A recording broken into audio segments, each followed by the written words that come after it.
librarians have been incredibly brave about being on the front lines of keeping our speech private and available. And there's just no institution outside maybe the people who are working on patients in the coronavirus pandemic that I value as highly as I do America's librarians. So thank you for keeping the faith for all of us. Yeah, so I live in northern Vermont, near Lake Champlain and about a half an hour from the Canadian border. And it's a small town, as most of Vermont is. And we have a terrific is an understatement, but we have a really great local library.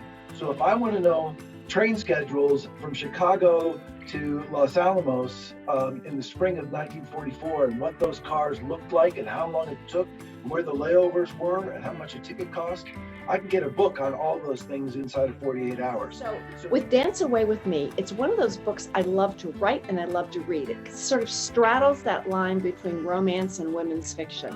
We have Sarah McLean's Daring and the Duke, which is going on. Can I just add, this model was Miss New York in the Miss America pageant. Really? That those leaves were once Miss Vermont.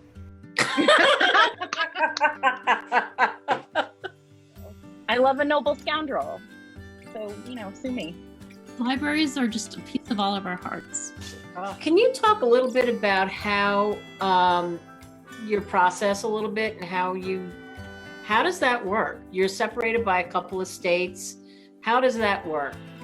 And what happens when you don't agree on things? Does that ever happen, sisters?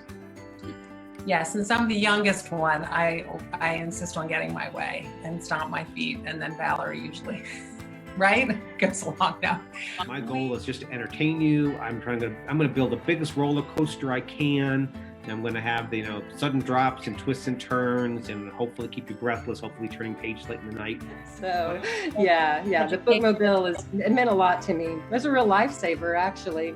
It's hard for me to imagine what my life would have been like or how it might have gone differently without having access to those books, because among other things, escape, but among other things, it was my first window into the idea that the whole world wasn't the world I saw right in front of me. If there's anything to be gained through going through what the world has been going through, it's to understand that we face a lot of issues that are not that don't respect artificial political boundaries. Viruses, climate change, they don't care.